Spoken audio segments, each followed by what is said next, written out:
ล่าสุดครับคุณผู้ฟังแม่สุนารีเพิ่งพ้นวิกฤตนอนพักฟื้นในห้อง ICU 1 คืนพอลืมตาออกมาได้สิ่งแรกที่เธอโพสต์บอกคนทั้งประเทศเป็นคำขอบคุณสั้นๆถึงอดีตสามีที่มาเยี่ยมหลังจากแยกทางกันไปนานหลาย10 ปีแล้ว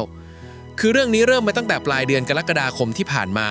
โดยวันที่ 24 กรกฎาคมแม่สุมีคิวขึ้นเวทีคอนเสิร์ตที่จังหวัดกาญจนบุรีแต่ต้องยกเลิกกระทันหันเพราะอาการปวดท้องอย่างรุนแรงจนต้องเข้าโรงพยาบาลทันที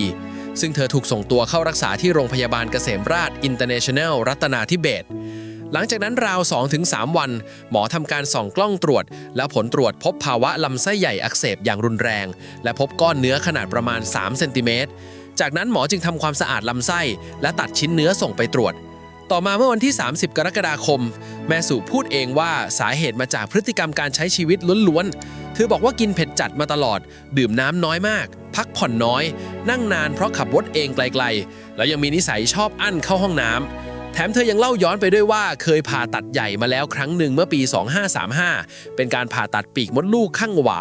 และเธอบอกว่าตรวจสุขภาพทุกปีเจอติ่งเนื้อตัวนี้มาตั้งแต่ตอนทำ CT สแกนที่ศิริราชเมื่อประมาณ 5 ปีก่อนแต่มันไม่โตขึ้นเธอจึงเชื่อว่าแนวโน้มน่าจะไม่ใช่เนื้อร้าย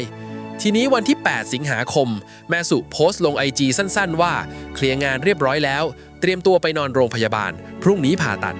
บอกไว้ว่าคือผู้หญิงคนนี้ทำงานจนถึงวันสุดท้ายก่อนขึ้นเตียงจริงๆตัดมาวันที่ 9 สิงหาคมเธอเข้าห้องผ่าตัดใหญ่ตามรายงานมีลูกชายทั้ง2 คนกับญาติมาส่งถึงหน้าห้องผ่าตัดและคนใกล้ชิดแจ้งความคืบหน้าว่าผลการผ่าตัดผ่านไปด้วยดีตอนนี้นอนพักฟื้นอยู่ที่ห้อง ICU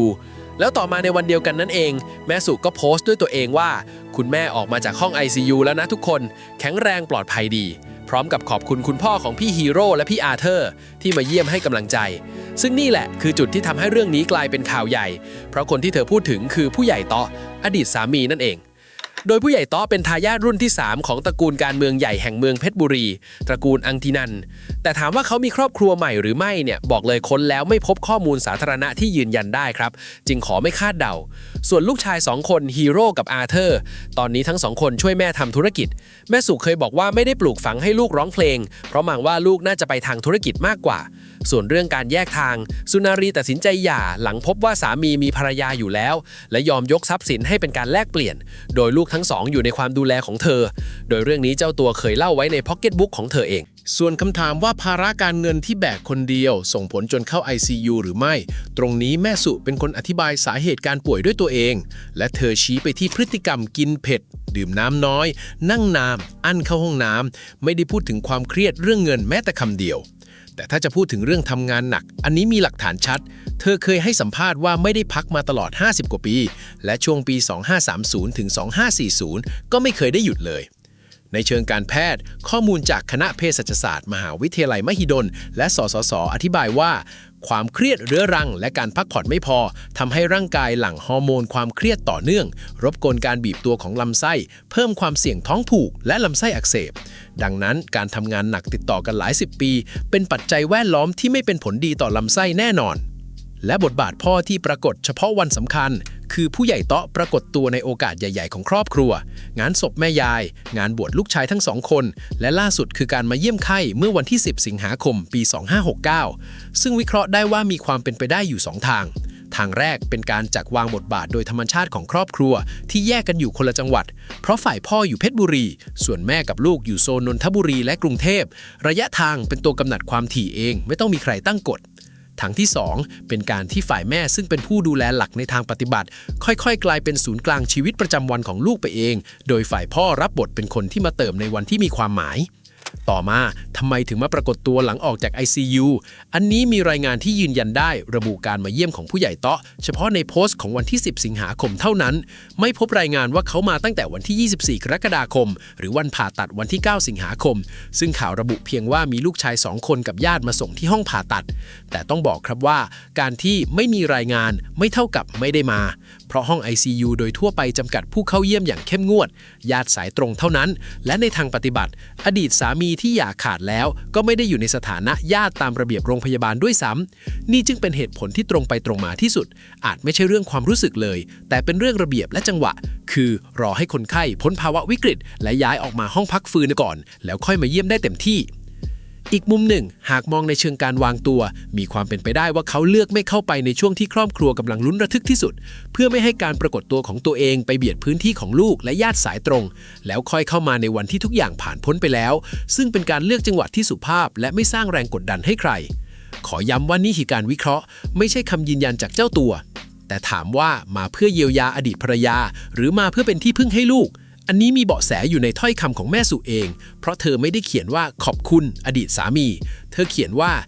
ขอบคุณคุณพ่อของพี่ฮีโร่และพี่อาร์เธอร์วิเคราะห์ได้ว่าการเลือกคำแบบนี้คือการวางกรอบความสัมพันธ์ให้ชัดว่าสิ่งที่ยังเหลืออยู่ระหว่างสองคนนี้คือความเป็นพ่อแม่ของลูกสองคนไม่ใช่ความสัมพันธ์แบบคู่รักที่หวนกลับมาและมันคือการให้เกียรติกันทั้งสองทางคือให้เกียรติเขาในฐานะพ่อและรักษาระยะของตัวเองไว้ด้วยในความเป็นจริงคำตอบน่าจะเป็นทั้งสองอย่างพร้อมกันคนที่นั่งอยู่ในห้องรอผ่าตัดวันที่ 9 สิงหาคมคือลูกชาย2 คนที่กำลังลุ้นว่าแม่จะปลอดภัยไหมสำหรับลูกในสถานการณ์แบบนั้นการมีพ่อเดินเข้ามายืนอยู่ด้วยคือหลักให้ยึดและสำหรับคนไข้ที่เพิ่งออกจาก ICU การเห็นคนที่เคยร่วมสร้างครอบครัวมาด้วยกันมายืนอยู่ตรงนั้นก็เป็นกำลังใจในแบบที่ไม่ต้องพูดอะไรมากมีความเป็นไปได้สูงว่าเขามาในฐานะหัวหน้าครอบครัวเดิมที่ทำหน้าที่กับทุกคนในห้องนั้นพร้อมกันส่วนจุดเปลี่ยนที่ทำให้ทั้งคู่แยกแยะอดีตได้อยู่ตรงที่ถ้าไล่ตามไทม์ไลน์ข่าวที่ปรากฏต่อสาธารณะจุดที่ภาพพ่อแม่ที่ยังทำหน้าที่ร่วมกันชัดขึ้นมาอย่างเห็นได้คือช่วงเดือนกรกฎาคมปี 2567 ตอนที่คุณยายเสียชีวิตและลูกชายทั้งสองบวชหน้าไฟให้วันปลงผมวันนั้นผู้ใหญ่เตาะมาร่วมด้วยและตั้งแต่นั้นภาพของเขาในงานครอบครัวก็ปรากฏต่อเนื่องมาจนถึงการมาเยี่ยมไข้ครั้งนี้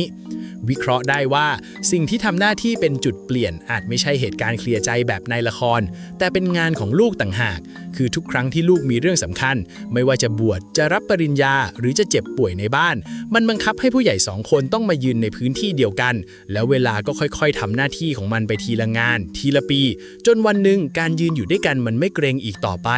นี้เป็นรูปแบบที่นักวิทยาครอบครัวเรียกว่าการเปลี่ยนสถานะจากคู่สมรสที่ล้มเหลวมาเป็นหุ้นส่วนในการเลี้ยงลูกซึ่งใช้เวลาเป็น10 ปีไม่ใช่วันเดียวส่วนภาพพ่อกลับมายืนข้างแม่จะส่งผลกับใจของลูกอย่างไรตรงนี้ต้องบอกไว้ก่อนว่าฮีโร่หรืออาร์เธอร์เคยให้สัมภาษณ์เรื่องบาดแผลใจจากการที่พ่อแม่แยกทางกันโดยตรงที่ทั้งคู่พูดกับสื่อส่วนใหญ่คือเรื่องการช่วยแม่ทำธุรกิจดังนั้นเราจะไม่ไปตัดสินความรู้สึกแทนเขาแต่ในเชิงหลักวิชาการทั่วไปสถาบันสุขภาพเด็กแห่งชาติมหาราชินีกรมการแพทย์วางหลักไว้ว่าอย่าทำเรื่องของพ่อแม่ให้กลายเป็นเรื่องของเด็กและอย่าให้เด็กต้องเลือกข้างงานวิชาการไทยหลายชิ้นชี้ว่าเด็กจากครอบครัวที่แยกทางมีความเสี่ยงเรื่องพฤติกรรมและสุขภาพจิตสูงขึ้นแต่ผู้เชี่ยวชาญก็ย้ำเหมือนกันว่าการอยู่ในบ้านที่มีความขัดแย้งเรื้อรังก็อันตรายกับเด็กไม่แพ้กันและตัวแปรที่ช่วยลดผลกระทบได้มากที่สุดไม่ใช่การที่พ่อแม่กลับมาอยู่ด้วยกันแต่คือการที่พ่อแม่อย่างคุยกันดีและร่วมมือกันเพื่อลูกได้เอาหลักนี้มาทาบกับกรณีนี้วิเคราะห์ได้ว่าภาพที่ลูก2 คนเห็นในห้องพักฟื้นวันนั้นเป็นภาพที่ตอบคำถามในใจซึ่งเด็กจากครอบครัวแยกทางทุกคนแบกไว้นั่นคือคำถามว่า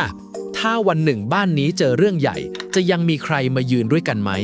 และคำตอบที่พวกเขาได้รับในวันที่10 สิงหาคมคือยังมีและมีความเป็นไปได้ว่าสิ่งนี้ไม่ได้ลบอะไรในอดีตออกไปแต่มันทำให้เรื่องเก่าเปลี่ยนความหมายจากที่เคยเป็นเรื่องของการแตกหักกลายเป็นเรื่องของผู้ใหญ่2 คนที่จัดการชีวิตตัวเองได้โดยไม่เอาลูกเป็นตัวประกันสำหรับลูกชายวัย30 ต้นๆที่กำลังจะสร้างครอบครัวของตัวเองในอนาคตภาพแบบนี้มีค่าตรงที่มันเป็นตัวอย่างจริงว่าความสัมพันธ์จบลงได้โดยไม่ต้องกลายเป็นศัตรูกันและขอย้ำว่าทั้งหมดนี้เป็นการวิเคราะห์เชิงจิตวิทยาทั่วไปไม่ใช่คำพูดของเจ้าตัวนะครับส่วนเรื่องที่ยังต้องติดตามต่ออันนี้นั่นคือผลตรวจโดยทางการแพทย์ข้อมูลจากโรงพยาบาลพระราม 9 และโรงพยาบาลนนทเวศอธิบายว่าภาวะลำไส้ใหญ่อุดตันเป็นเรื่องที่ปล่อยไว้ไม่ได้ดังนั้นการที่เธอยอมหยุดงานมาผ่าตัดในวันที่ 9 สิงหาคมถือเป็นการตัดสินใจที่ถูกจังหวะและถ้าจะมีบทเรียนสักข้อจากข่าวนี้สำหรับคนฟังทุกคนก็คงเป็นเรื่องที่แม่สุพูดเองนั่นแหละคือการกินเผ็ดจัดดื่มน้ำน้อยนั่งนานอั้นเข้าห้องน้ำพักผ่อนไม่พอ 4-5 ข้อนี้ฟังดูเป็นเรื่องเล็กที่คนทำงานหนักทุกคนทำกันเป็นปกติแต่สะสมไป 10-20 ปีเลยล่ะครับ